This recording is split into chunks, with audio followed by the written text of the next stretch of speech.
You think your world is safe. It is not. Who the hell are you? I've just seen Star Trek Into Darkness, which is the new, depending on how you count, either the 12th or the second film in the Star Trek film franchise. It's a direct sequel to the 2009 film Star Trek, which was directed by JJ Abrams. That was a film I really, really loved because it took what was essentially a very staid and very codified set of films. The Star Trek world, as we all know, there's a set history and a set plot there that you have to abide by. And what the first JJ Abrams film did was it wiped that slate clean and it said, okay, we've got a whole universe out here. We can go anywhere, we can do anything. And it's all going to be fresh and it's all going to be unexpected and it's going to be adventurous. That really appealed to me. That's why I love the first JJ Abrams Star Trek. Now, what Star Trek Into Darkness does, which to me, I can't understand why you would do this, is it suddenly becomes very obsessed with all the Star Trek films and the TV series that have passed. And a lot of it is about making reference and paying homage to these films. And why just completely counteracts that kind of freshness and the excitement and the unexpectedness of the first film. Our shuttle was concealed by the ash cloud, but the Enterprise is too large. If utilized in a rescue effort, it would be revealed to the indigenous species. Spock, nobody knows the rules better than you, but there has got to be an exception. None. Such action violates the Prime Directive. Shut up, Spock. We're trying to save you, damn it. Doctor, the needs of the many outweigh the needs of the few. Spock, we're talking about your life! The rule cannot be broken. Spock! It is very, very heavily derivative of one previous Star Trek film in particular. I'm not going to say which one because obviously that would kind of give away what happens. But it does kind of follow that, not quite step by step, but your enjoyment of the film pretty much rests on you being able to spot the joins there, spot where they've deviated. And what that does is it means that you're concentrating on that rather than the plot. The film itself isn't very interested in the plot. It's more interested in the plot of the previous Star Trek film and how this one either matches it or doesn't match it. So for me, it's completely lost what was so charming about the original JJ Abrams film. I surrendered to you because, despite your attempt to convince me otherwise, you seem to have a conscience, Mr. Kirk. If you did not, then it would be impossible for me to convince you of the truth. 23174611. Coordinates not far from Earth.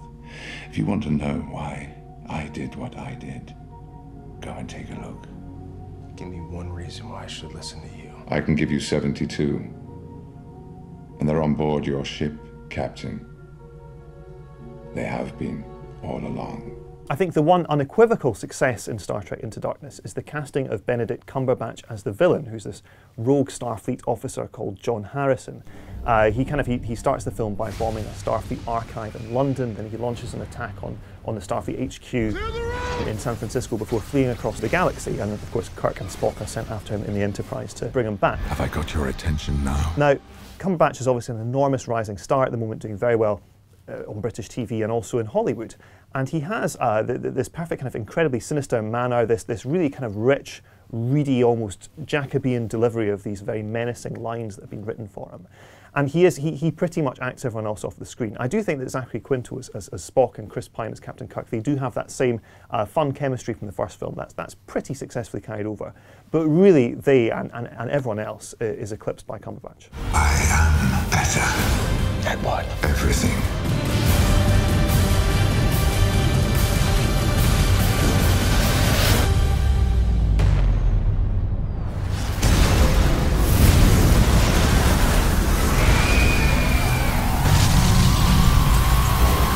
Even though I did find Star Trek Into Darkness quite disappointing on the whole, I do think it augurs very well for what the director JJ Abrams is going to do with the Star Wars franchise, which of course he's been brought on to work on Episode 7, which is apparently going to be released in 2015. The film owes a lot to Star Wars in terms of its action set pieces. The real sort of showmanship and kineticism of the old Star Wars films does kind of make an appearance here. They're closing fast, bearing 285. All right, there, we can lose them there.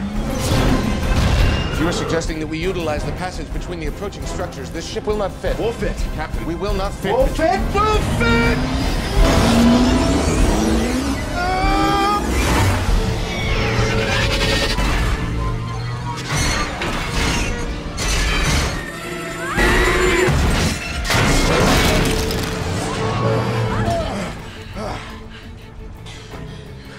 I told you we fit. I am not sure that qualifies. So if Abrams can translate that from what he's done in Star Trek and put a Star Warsy spin on it, which I think he can, there's no real reason to doubt the fact that that film might be a success. But that's 2 years away.